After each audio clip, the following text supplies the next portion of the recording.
हम लोग खाने के लिए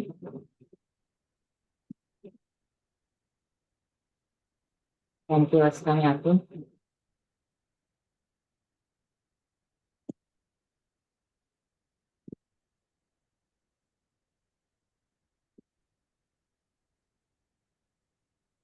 कल कुछ होमवर्क डिसाइड हुआ था। चलिए इसके बाद होमवर्क पे चर्चा कर लेंगे, ध्यान के बाद।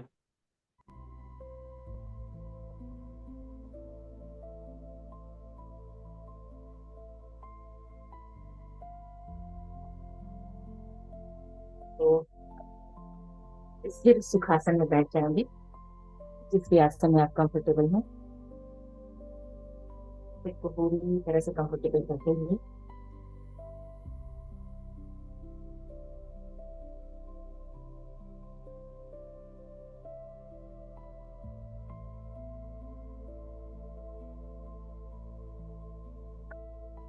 अपने दोनों पैरों को आपस में जोड़ लेंगे, क्रॉस कर लेंगे पैरों, दोनों हाथों की उंगलियों को एक साथ एक दूसरे में मिलाते हुए अपने गोद में रख लेंगे।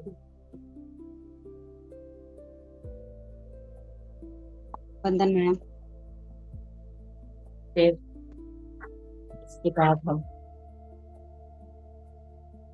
साइनो।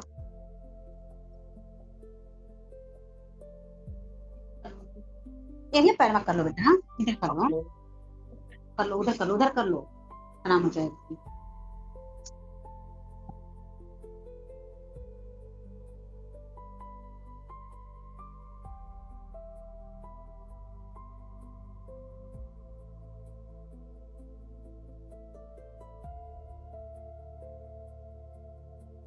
प्रशंसा जी, अपने आप को अनम्यूट कीजिए प्लीज।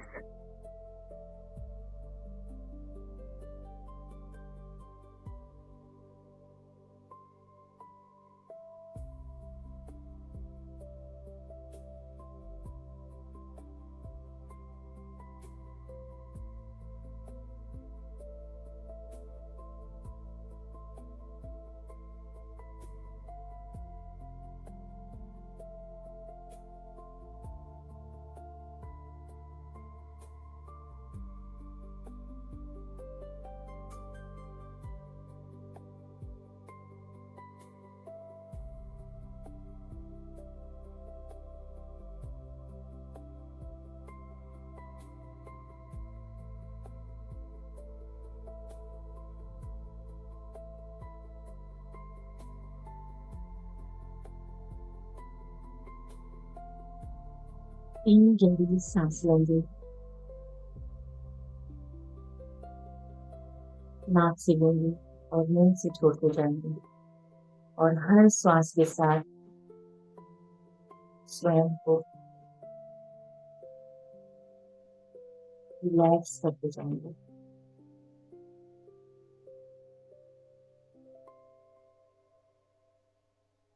जैसे जैसे आप श्वास छोड़ रहे हैं, अपने भीतर की सारी नकारात्मकता को और तनाव को बाहर निकाल दें।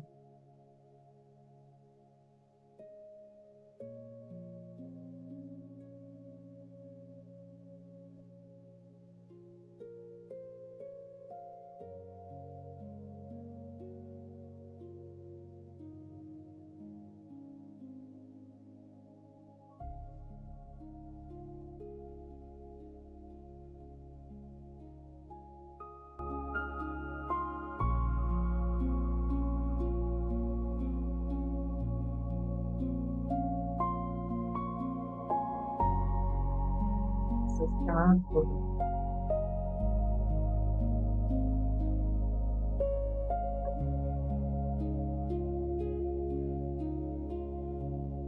कुछ छोड़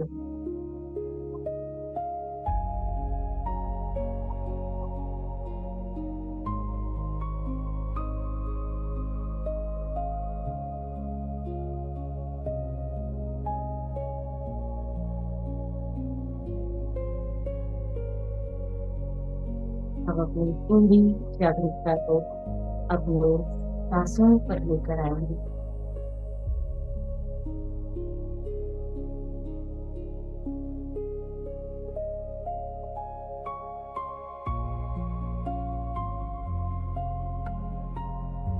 जैसी सांसें चल रही हैं उन्हें वैसा ही चलने देंगे। उनकी गति में कोई भी परिवर्तन नहीं करें। बस उनके साथ खुद को जोड़ लेंगे।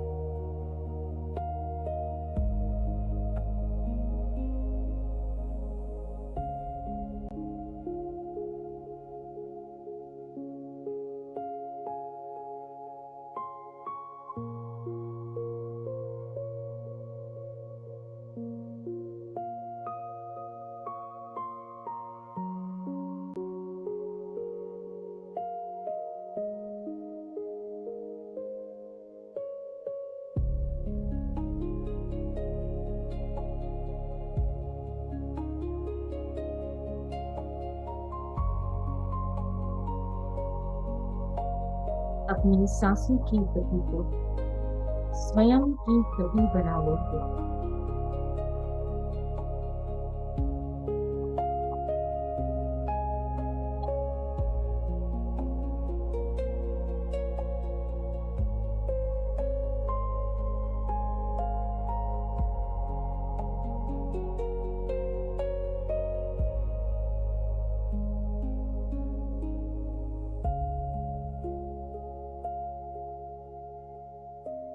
स्वयं को जानने की यात्रा में आनापानसति ध्यान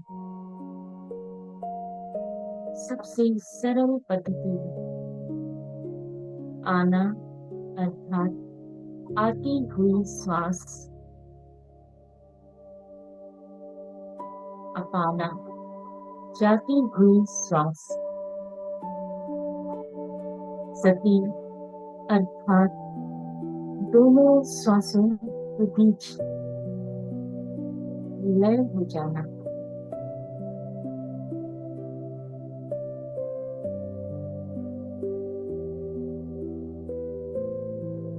भगवान बुद्ध के द्वारा दी हुई ये ध्यान की पद्धति अत्यंत सरल पद्धति। इसे हम किसी भी समय किसी भी स्थान पर कर सकते हैं। इसमें कोई प्रयत्न नहीं करना है, ना ही कोई तैयारी। बस एकांत स्थान पर बैठकर अपनी सांसों के साथ जुड़ जाना है।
जब आप पूरी तरह से अपनी सांस से जुड़ जाते हैं,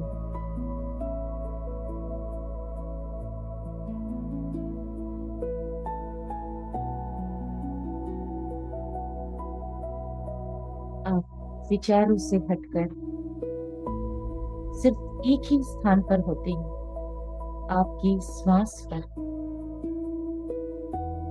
इस तरह से विचार कम होने लगते हैं।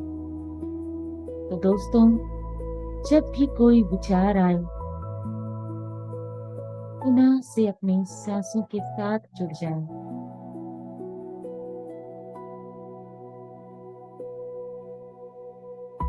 क्योंकि ये समय पर हम एक ही स्थान पर हो सकते हैं।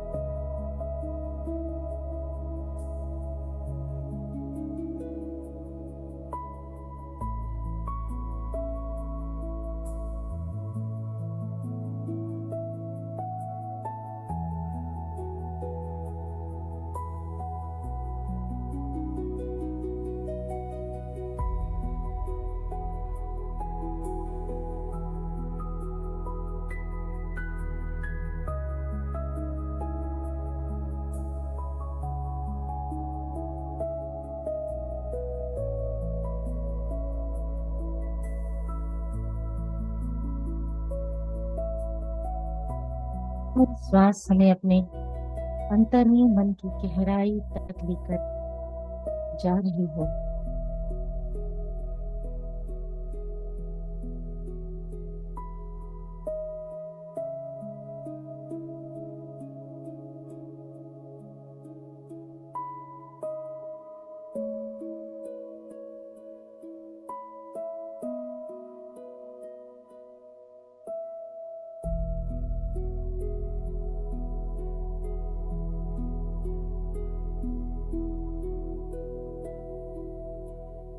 हम पूरी तरह से शांत होते जा रहे हैं।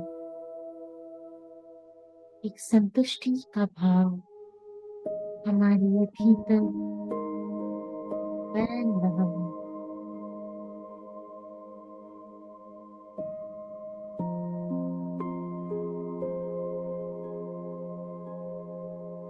हम इस वर्तमान क्षण में प्रस्तुत हैं।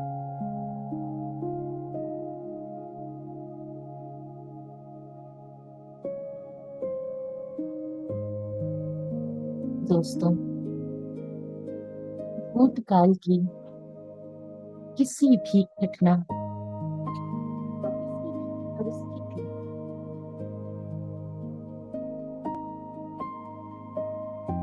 किसी भी व्यक्ति या वस्तु से स्वयं की जागृति को हटाकर बस इस वर्तमान क्षण में रखें। जो है बस इसी पल में है, इसी क्षण में है। भविष्य को लेकर सारी आशंकाओं को छोड़ इस क्षण में बने रहें, अपनी श्वासों के साथ।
आती हुई सांस और जाती हुई सांस,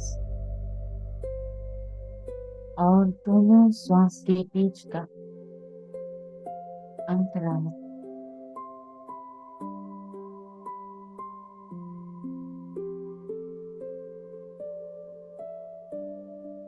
हम धीरे धीरे इस अंतराल में प्रवेश करते हैं।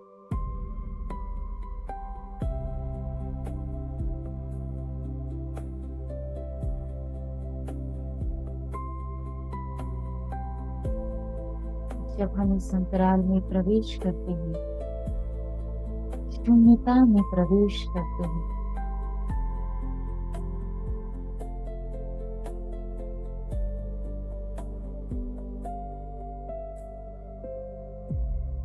नई संभावनाओं के द्वार खुल जाते हैं।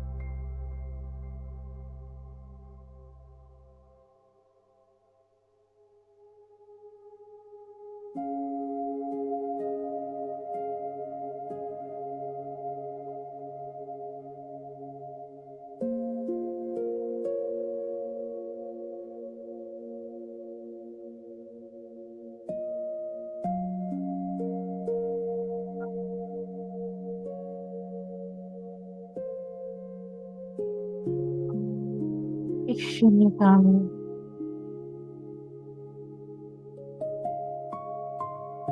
ये कॉस्मिक एनर्जी, आकाश गंगा हमारे ब्रह्मरंध्र से हमारे भीतर प्रवेश करती है और हमारे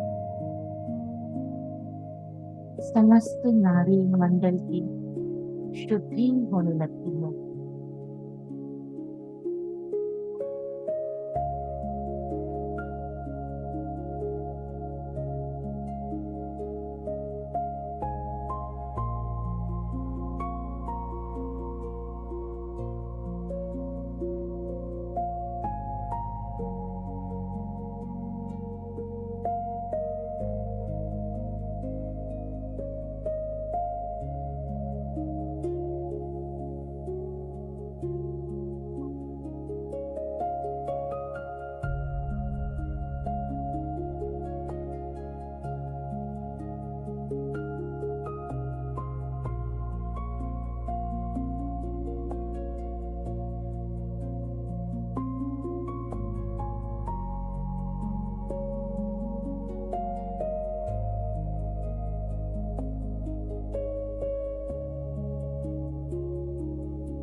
हम गहराई में होते हैं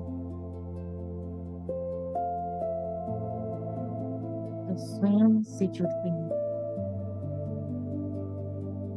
अपने मूल स्वरूप से जुड़ते हैं।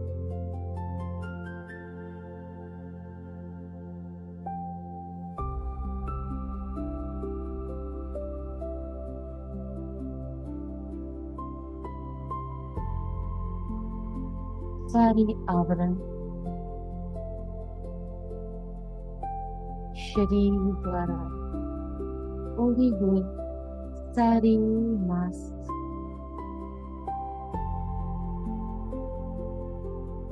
एक एक करके हटने लगते हैं।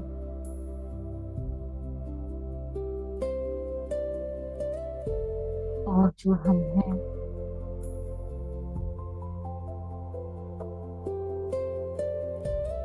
वास्तविक रूप में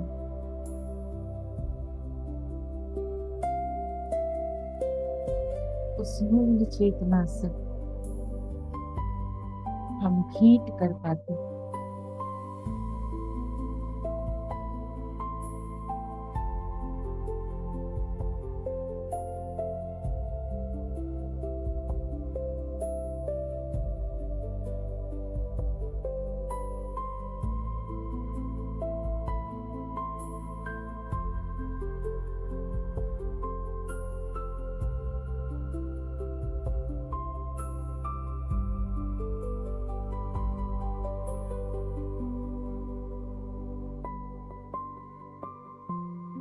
ये शून्यता वो स्थान है जहाँ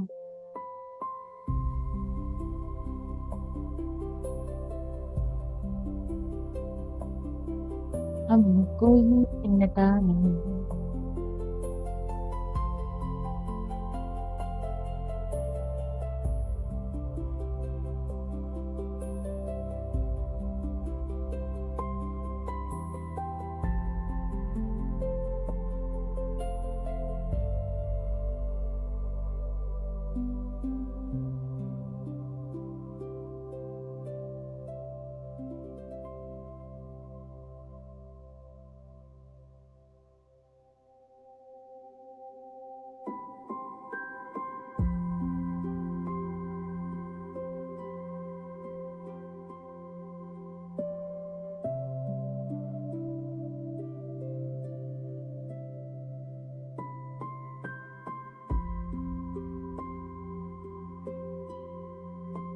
आखिरी 3 मिनट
लास्ट 1 मिनट फ्रेंड्स।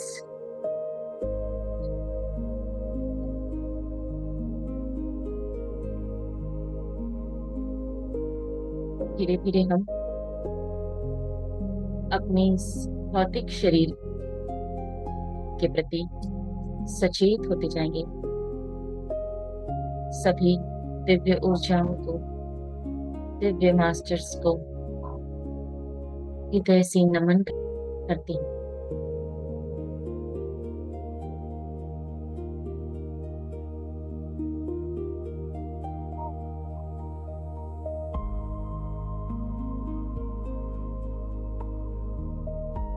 अपने पैरों को महसूस करते हैं।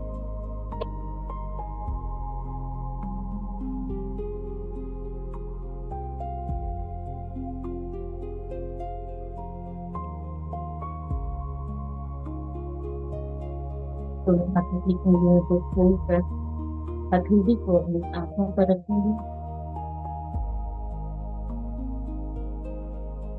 5 4 3 2 1।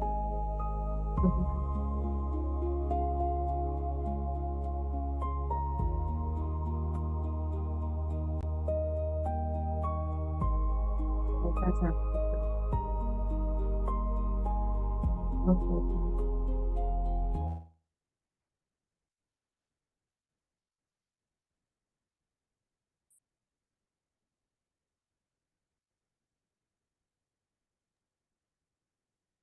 Thank you so much ma'am, बहुत सुंदर ध्यान था, दिल से।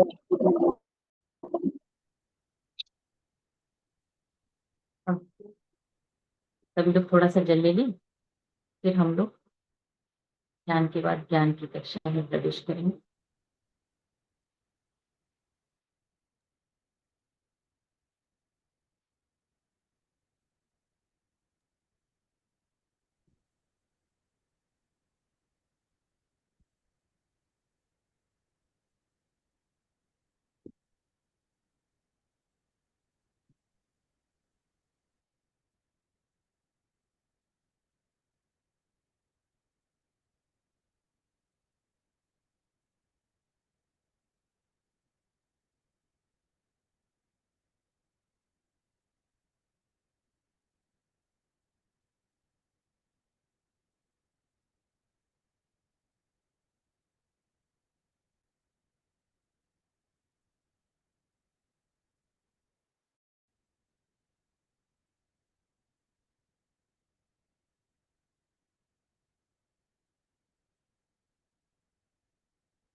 कल हम लोगों ने कुछ होमवर्क लिए थे और मुझे एकदम से याद आया।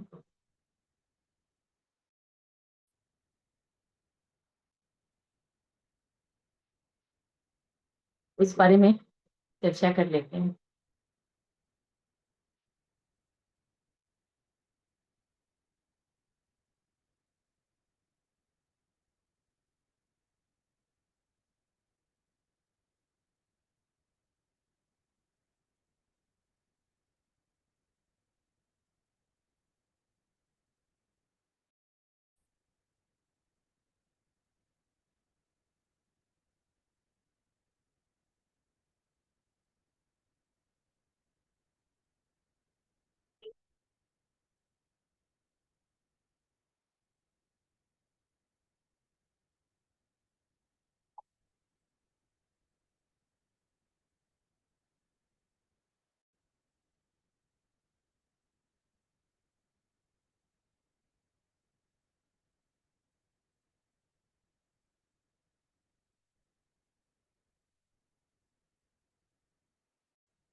हमने तीनों क्षेत्र,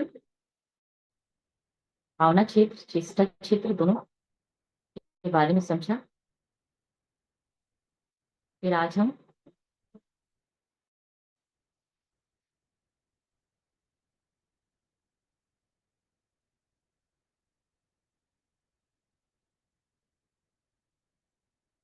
वाक क्षेत्र पे पहुंच गए हैं।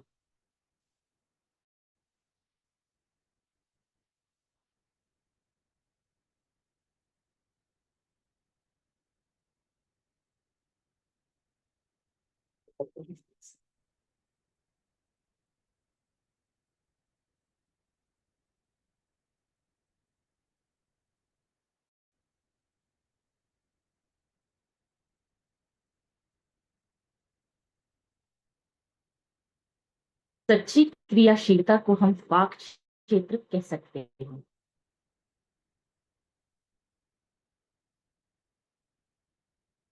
पहला वाक क्षेत्र में भावना क्षेत्र है, दूसरा चेष्टा क्षेत्र है और तीसरा वाक क्षेत्र। भावना क्षेत्र में हमने देखा कि किस प्रकार हम भावना के स्तर पर कुछ भी सोच सकते हैं। चेष्टा क्षेत्र में हमने देखा कि जैसे जैसे हम कर्म करते हैं वो हमारे हमारे गुणों पर आधारित होता है, इसीलिए किसी के कर्म को जज नहीं करना चाहिए। तीसरा है वाक क्षेत्र।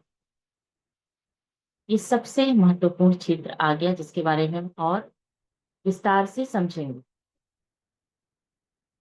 वाक क्षेत्र में यहाँ गलतियां या भूल है, सही या एवं शुद्ध है, ठीक से करने की स्थिति है, ठीक से न करने की स्थिति भी है। यहाँ समर्थता है और असमर्थता भी है। यहाँ स्पष्टता और अस्पष्टता भी है, शास्त्रीयता और अशास्त्रीयता भी है,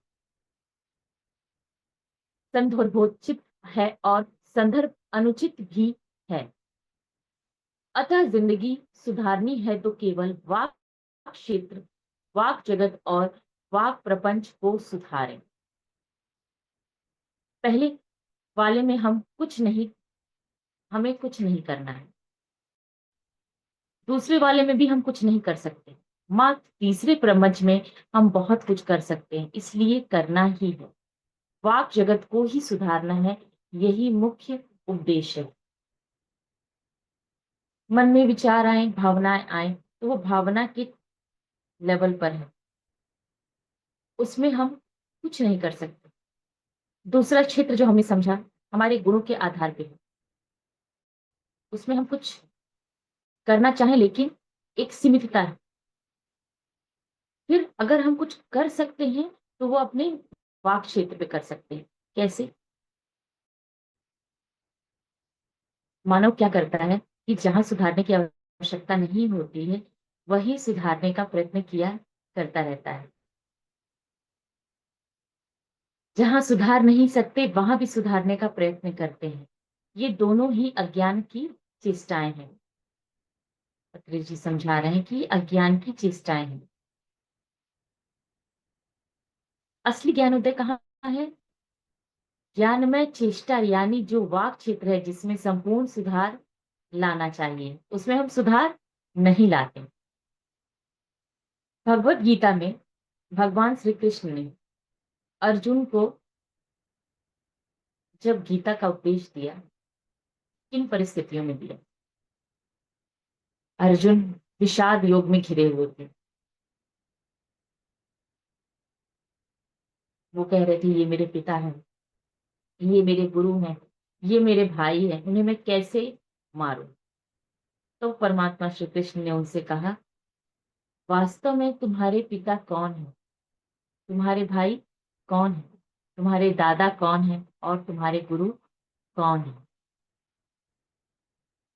भज गोविंदम नामक ग्रंथ में शंकराचार्य जी ने कहा है, कस त्वम को हम कुत आयातः कामे जननी को में तात, अर्थात तुम्हारी माता कौन है, तुम्हारे पिता कौन है, यह सब सपना है वत्स, उन्होंने समझाया। अर्जुन की विषाद व्यक्त करने पर श्री कृष्ण ने कहा, रिपु हे अर्जुन, तुम अपने वचनों को सुधारो, तुम्हारी वाणी सत्य से दूर है, सत्य वाक्य क्या है वो मैं तुम्हें बताऊंगा। अर्थात जो सत्य उन्हें दिखाई दे रहा है इस भौतिक शरीर में आने के बाद, जो सत्य वो देख रहे हैं वो सत्य नहीं है। जो वास्तविक वो सत्य है वो भगवान श्री कृष्ण देख रहे हैं, क्योंकि उन्हें अर्जुन के सारे जन्म दिखाई दे रहे हैं, सारे कर्म दिखाई दे रहे हैं। तो इसके बाद श्री कृष्ण ने गीता अमृत प्रदान किया अर्जुन को। जो अर्जुन के अंदर विषाद आया था उनके वाक क्षेत्र से आया था। जो भगवान श्री कृष्ण की गीता आई वो भी उनके वाक क्षेत्र से आई। श्री कृष्ण जो है अर्जुन को सुधारने के लिए, उनके वाक क्षेत्र को सुधारने के लिए तत्पर थे, परंतु उनके चेष्टा क्षेत्र को नहीं। इस बात को समझना है कि उन्होंने उनके वाक क्षेत्र को सुधारने के लिए कहा, लेकिन यहां भी उनके कर्म क्षेत्र को नहीं कहा। उन्होंने सारा गीता के ज्ञान दिया उन्हें, और उसके बाद क्या कहा, यथेच्छसी तथा कुरु, यानी जो तुम्हारी इच्छा है वो तुम करो।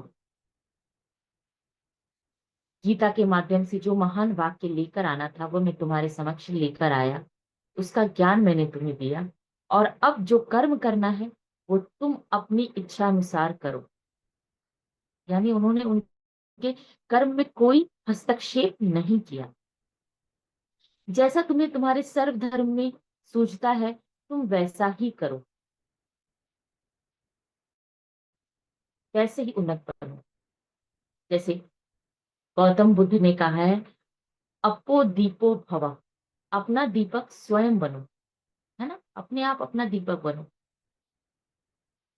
तुम्हें कोई ज्ञान दे सकता है, समझा सकता है, परंतु क्या करना है ये निर्णय तो तुम्हें लेना है ना। फिर उन्होंने अर्जुन से कहा कि अगर अभी तुम युद्ध छोड़कर चले जाते हो अपनी इच्छा अनुसार यहां से, फिर अपने गांडीव को लेकर अगर तुम अभी 3 कदम पीछे जाते हो और तुम्हारे शत्रु अगर तुम पे हंसते हैं, तो तुम क्या करोगे, वापस से विधनुष को उठाकर उन्हें उनका संहार कर डालोगे। इसलिए तुम निर्णय कर लो कि तुम्हें क्या करना है, जो तुम्हारी इच्छा है वही करो। जो तुम्हारी चेष्टा है वो तुम्हारी तुम्हारी चेष्टाएं, तुम्हारी इच्छा, तुम्हारा चेष्टा जगत है, तुम्हारी इच्छा है। मेरे विचारों के अनुसार, मेरे वचनों के अनुसार, मेरी बुद्धि के अनुसार तुम्हें जीने की आवश्यकता नहीं है। तुम अपनी बुद्धि के अनुसार कार्य करो, है ना। तो ये चीज उनको समझाते हैं, क्योंकि उन्हें पता है कि अर्जुन का मूल स्वभाव क्या है और उससे प्रेरित होकर ही वो कर्म करेंगे। तुम गुणों के अनुसार ही कार्य करो, चेष्टा संपन्न करो, उसी में तुम्हें आनंद प्राप्त होगा। वो उनको स्पष्ट रूप से कहते हैं, तुम अगर मार डालना चाहते हो तो मार डालो, है ना। तुम्हारा कार्य है अपना कर्म करना, और दूसरा व्यक्ति वो अपना कर्म करेगा। तुम जो करना चाहते हो वो करो, बाद में जो पुलिस आएगी उसको जो करना होगा वो करेगी अपनी इच्छा अनुसार। तो हम सब भावनाओं में स्वतंत्र हैं। वाक अर्थात शब्दों में हम सर्व स्वतंत्र हो सकते हैं। हमारे वाक सत्य वाक होने चाहिए, वो बुद्धि द्वारा सुधारे हुए होने चाहिए, बुद्धि रहित नहीं होने चाहिए, शास्त्रीय वचन होने चाहिए। ये बताए हैं कि किस तरह के हमें वचन बोल लेने चाहिए। अशास्त्रीय पूर्ण जो वचन है वो हमें नहीं उपयोग करने चाहिए, क्योंकि यह निंदनीय है, खंडनीय है, उपेक्षा योग्य है और त्यागने योग्य है। भगवान श्री कृष्ण कहते हैं, जिस बात के लिए रोना नहीं चाहिए, उसके लिए तुम रोते हुए बहुत बड़ी-बड़ी बातें कर रहे हो, ठीक है? मुझसे इतनी बड़ी-बड़ी बातें करने की तुम्हारी योग्यता नहीं है। तुम कोई ऐसे महान व्यक्ति नहीं हो, इसलिए अपने स्तर के अनुसार बात करो। अपने स्तर के बाहर की बातें ना करो। तुम्हें जन्म और मरण के बारे में कुछ भी नहीं पता है, इसलिए मौन रहो। तुम जितना जानते हो उतने ही वार्ता करो। उन्होंने कहा वाक को हम सुधार सकते हैं। स्पेशली उन्होंने वाक पे ही जोर दिया, चेष्टा को पे जोर नहीं दिया। चेष्टा को नहीं, चेष्टा अपनी इच्छा अनुसार हर व्यक्ति करता है।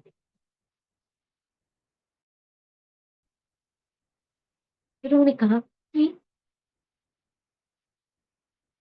कृष्ण ने क्या किया, कंस ने क्या किया, सभी ने अपने अपने बुद्धि अनुसार, अपने गुण धर्म के अनुसार कार्य किया। सभी को स्वर्ग की प्राप्ति हो। तो यहाँ यदि कहीं है तो इसी लोक में है, इस संसार में है। ऊपर जाकर कोई ऊर्ध्व लोकों में कोई दुख नहीं है। यानी सूक्ष्म लोकों में ये सुख दुख, सुख ही सुख है। तो जो दुख है अपने अपने भावना जगत से क्रिया जगत में लाया गया। सृष्टि में सत्य यह है कि सृष्टि में कहीं भी दुख नहीं है, इसीलिए किसी की चेष्टाओं की हमें निंदा नहीं करनी चाहिए। जो भी कार्य करेंगे लोग वो अपने अनुसार ही कार्य करेंगे। हम लोग हमारे अनुसार ही कार्य करेंगे। इसमें किसी प्रकार का हमें फैसला नहीं लेना है कौन किस तरह से कार्य कर रहा है। हमारी पसंद और नापसंद हमारे विचारों के अनुरूप ही होती है। हमारे गुणों के अनुरूप हमारा कार्य जगत होता है और भावना जगत में सभी स्वतंत्र होना होते हैं।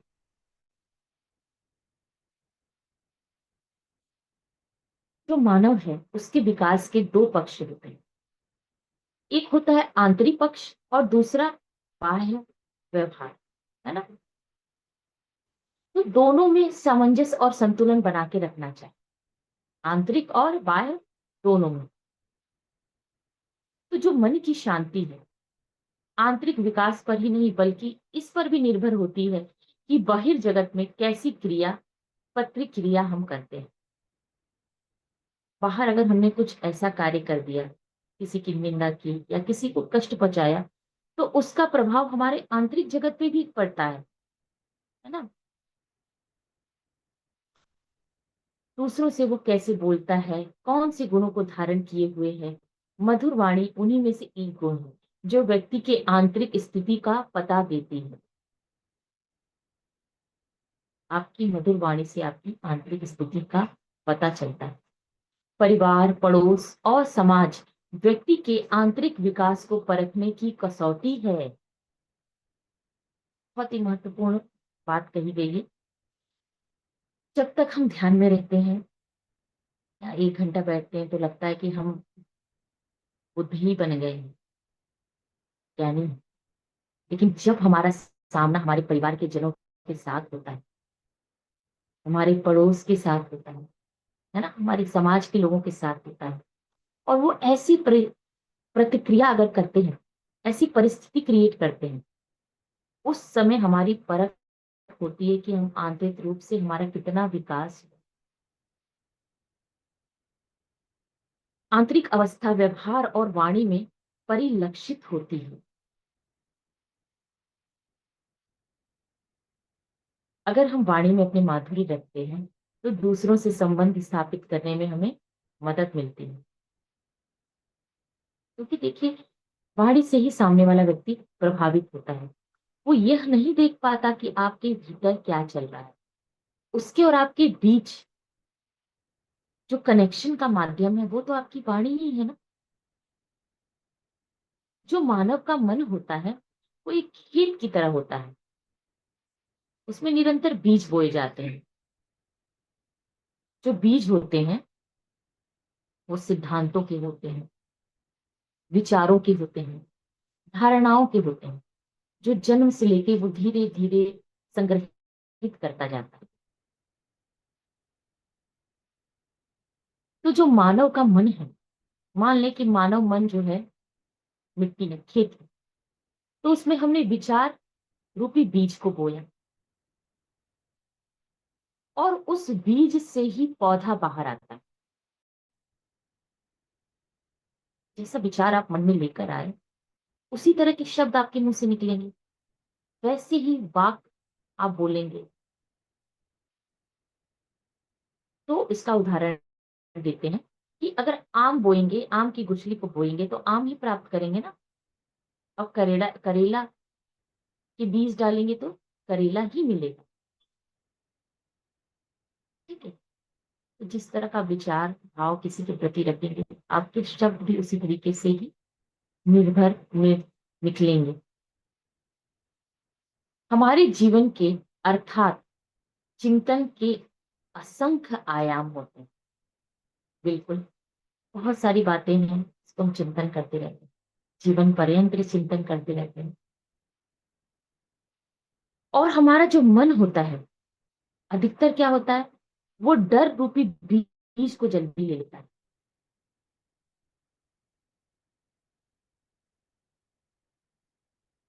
तो डर के लिए हमारा मन ज्यादा उपजाऊ है।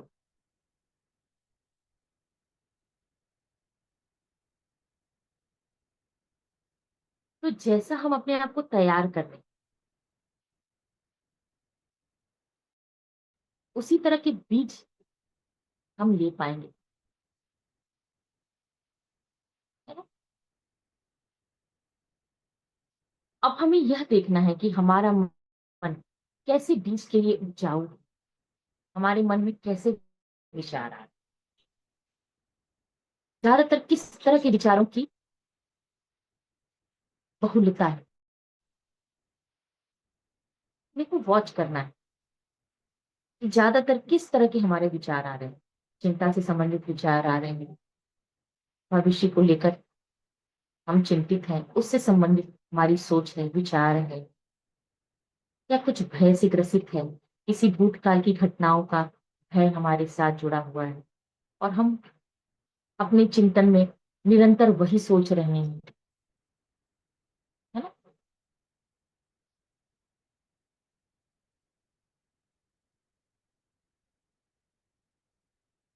और वाणी भी उसमें से एक। हमें मन को प्रेम के बीजों को स्वीकार करने के लिए तैयार करना है।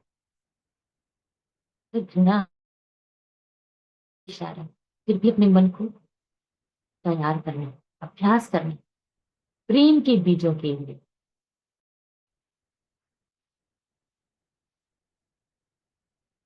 जो शब्द हैं उनका प्रभाव दोनों तरह का होता है,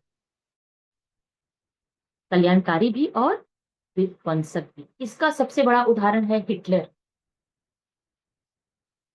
इतिहास में हमने देखा है जो द्वितीय विश्व युद्ध हुआ, हिटलर के मात्र विचारों, उसके वाक से ही लोगों ने में ये प्रभाव आ गया, लोग प्रभावित हो गए उसके शब्दों से, उसके शब्दों की ऊर्जा से। और उसका परिणाम ये विध्वंसक युद्ध के रूप में सामने आया।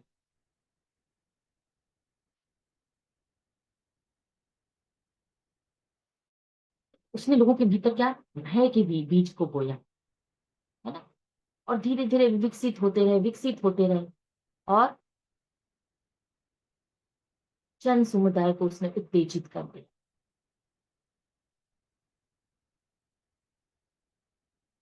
तो जैसा उसके जीवन में जैसी परिस्थितियां उसके सामने आई, जैसा उसे समाज मिला, परिवार मिला, उसके पैटर्न, उसकी सोच उस तरह से बनती गई। उसकी मिट्टी जो मन की मिट्टी तैयार उसने की किसके लिए, नफरत के लिए। वही बीज उसने बोया और पूरी तरह से उसके शब्द भी वैसे ही तैयार होके निकले, और वही शब्द उसने फिर आगे चल के दूसरों पर भी प्रयोग किए। तो उस शब्दों की शक्ति देखिए, विश्व युद्ध भी करवा सकते हैं। दूसरा उदाहरण है द्रौपदी का। महाभारत में हमने देखा कि द्रौपदी ने दुर्योधन को क्या बोला, यही कहा ना, अंधे का पुत्र। 4 शब्द, अंधे का पुत्र अंधा, ये 4 शब्द मात्र।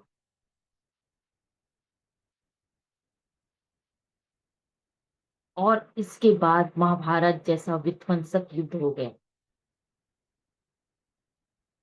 उन 4 शब्दों से दुर्योधन आक्रोश बढ़ गया। अगर ये 4 शब्द नहीं होते तो शायद स्थिति इस तरह से नहीं गई हुई है।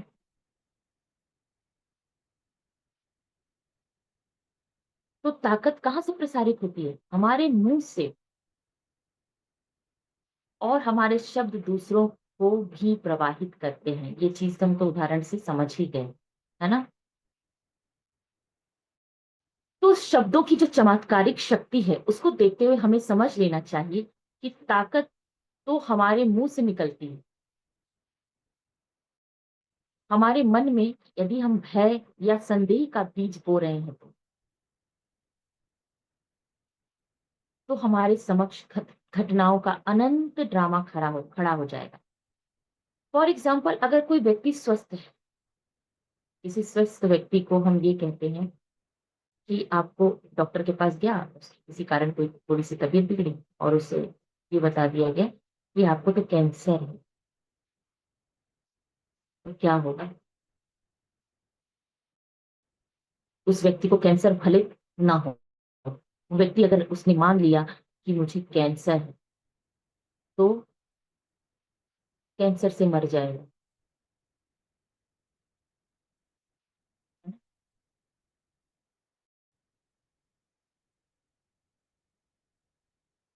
तो शब्दों का वार कभी खाली नहीं जाता। शब्दों को इसीलिए शास्त्रों में क्या कहा गया है? बाण।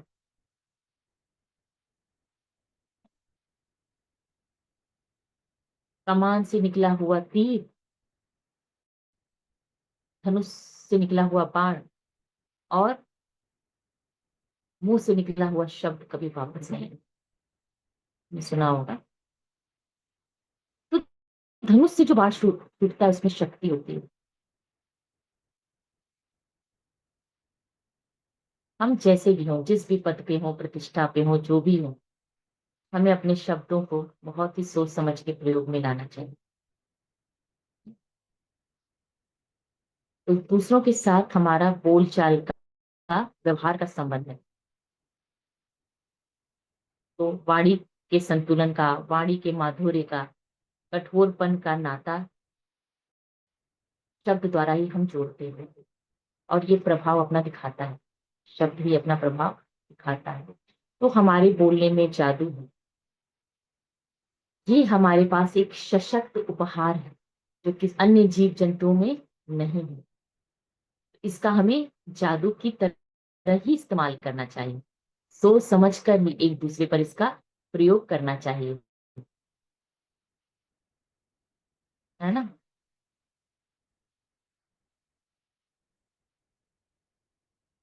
तो एक व्यक्ति एक जादूगर है। अपने शब्दों से वो या तो किसी को जादू कर सकते हैं, किसी को जादू से भी बचा सकते हैं, और अपने बातों से लगातार जादू करते रहते हैं। एक और एग्जाम्पल है।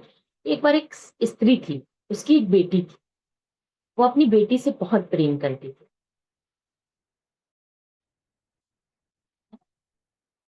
तो एक दिन शाम को वो स्त्री अपने जॉब से वापस लौट कर आई और उस दिन उसका दिन बड़ा ही तनावपूर्ण था। बहुत व्यस्तता थी, बहुत उसको थकान थी। कुछ ऐसी घटनाएं हुई थी जो भावनात्मक रूप से बहुत ही तनाव में थी। और उस दिन उसकी पुत्री जो थी बहुत खुश थी घर पे, और वह म्यूजिक लगा के डांस कर रही। तो जब उसकी मम्मी घर आई सवेरे से गई हुई तो बड़ी खुश हुई।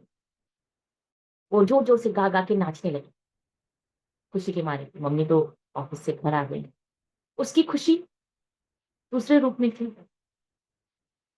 परंतु अब उसकी माँ अपने ऑफिस की जो भी परिस्थितियां थी उसके वजह से तनाव में थी। उसको उसकी बेटी के गाने से समस्या नहीं थी, लेकिन उसका अपना तनाव था। इस कारण से उसने क्या कह दिया, उसने अपनी पुत्री से कह दिया कि तुम कितना बेसुरा गाती हो, बंद करो अपना ये गाना। तो वो सह नहीं पाई, पहले से तनाव में थी, उसके सिर में दर्द हो रहा था और उसने गाना जोर जोर से उसको प्रभावित कर रहा था। तो इसलिए उसने अपना संतुलन खो दिया और ऐसे बोल दिया, बस चुप हो जाओ, है ना, तुम्हारी बेसुरी आवाज है, अब बंद करो अपना गाना। अब बेटी को क्या हुआ, जब उसकी माँ ने गुस्से में उससे इस तरह से बोला, तो उसने उस बात को सत्य मान लिया। अबोधपन से लगा, सच में मैं इतना बेसुरा गाती हूँ कि मम्मी को मेरे गाने से इतनी परेशानी हो गई, है ना। उसके बाद उस बच्ची ने अपने मन ही मन ये निश्चय कर लिया कि वो गाना नहीं गाएगी, अनकॉन्शियसली। फिर उसके मन में एक भय आ गया और उसने दोबारा कभी गाने को नहीं गाया, है ना। मन ही मन उसने जो समझौता कर लिया।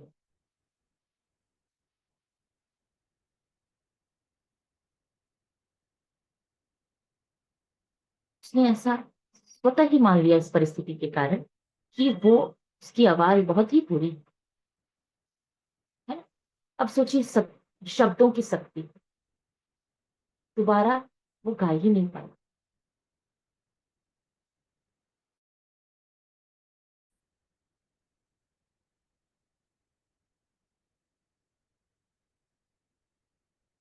तो इसीलिए हम अक्सर जो है परिवार में क्या करते हैं, अपने बच्चों की तुलना करते रहते हैं। नहीं करनी चाहिए। हम बचपन से ही एक धारणा बना लेते हैं, लड़कों को रोना नहीं चाहिए, कमजोर लोग होते हैं, है ना। लड़कियों तो गुड़िया से ही खेलना चाहिए,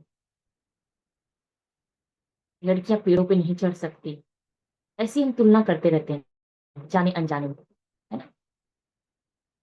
तो खेलों में खेल नहीं खेल सकती। तो लड़के शुरू से ही अपनी भावनाओं को दबाने लगते हैं, क्योंकि उन्हें शुरू से बताया गया कि लड़के रोते नहीं हैं। क्यों नहीं रोते हैं भाई। पुरुष क्या होता है, शारीरिक मेहनत पे बल देने लगता है।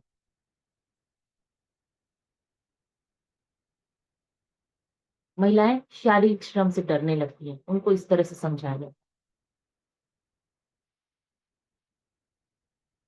और आगे चलकर किसी से अपनी भावनाओं को न व्यक्त कर पाने से कितनी समस्याएं होने लगती।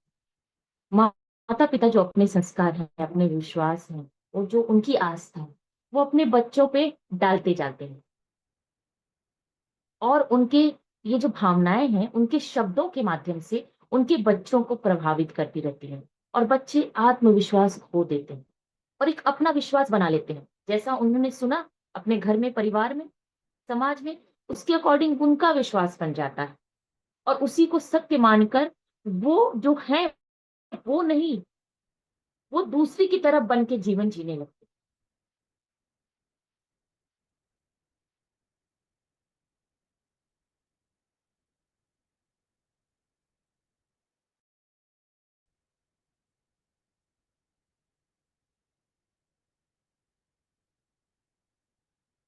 तो हम क्या करते हैं, स्वयं को अपनी वर्तमान स्थिति के अनुसार नहीं जांचते हैं, हम दूसरों के अनुरूप जांचने लगते हैं। दूसरा हमें कह दिया तुम तो बहुत मोटी हो, तो हम स्वयं को नहीं, अपने को देखते हैं। दूसरा जो कह रहा है उसके अनुरूप स्वयं को जांचने लगते हैं। हमारी तरफ एक कहावत कही गई है, कौआ कान लेके गया। तो कान को नहीं देखते हैं कि कान तो हमारा लगा हुआ है, कौए की तरफ देखने लगते हैं। तो क्या होता है, कभी कभी जो दूसरों का गलत दृष्टिकोण होता है या उनके शब्दों का प्रयोग होता है, वो उनके अपने पैटर्न के कारण आया होता है, जो उनके साथ उन्होंने अनुभव किया है। वो कोई ज्ञान पर आधारित नहीं होता, वो उनके अनुभव के आधारित। पर आधारित होता है और वो आप पे उनके शब्दों द्वारा आ जाता है और फिर आप उसको मानकर आप वही बन के जीवन को उसी दृष्टिकोण से देखने लगे। तो सबसे बड़ा पाप क्या होता है? जब आप स्वयं को नकार देते हैं। आत्म अस्वीकृति, क्योंकि हम सब स्वयं में पूर्ण हैं, है ना? हम जैसे भी हैं, स्वयं में पूर्ण हैं, कोई कमी नहीं है। तो परमात्मा के अंश हैं, जैसे हैं पूर्ण, परिपक्व हैं। इसपे किसी तरह का संशय है ही नहीं। इसीलिए स्वयं से प्रेम करिए, खुद को स्वीकार करिए। ठीक है फ्रेंड्स, तो आज का हमारा ये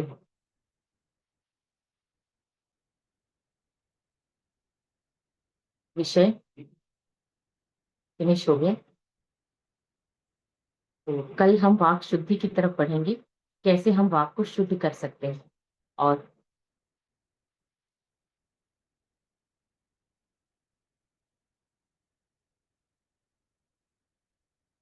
इसमें और आगे समझेंगे इस टॉपिक में।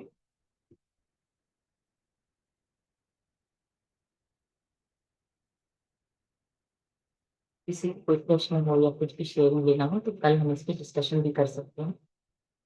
और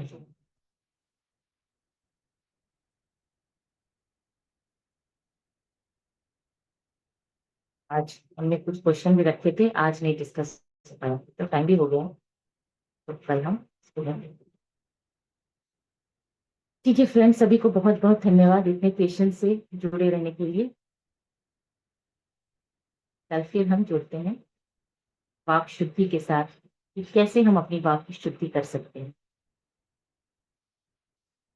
thank you so much friends, session को एंड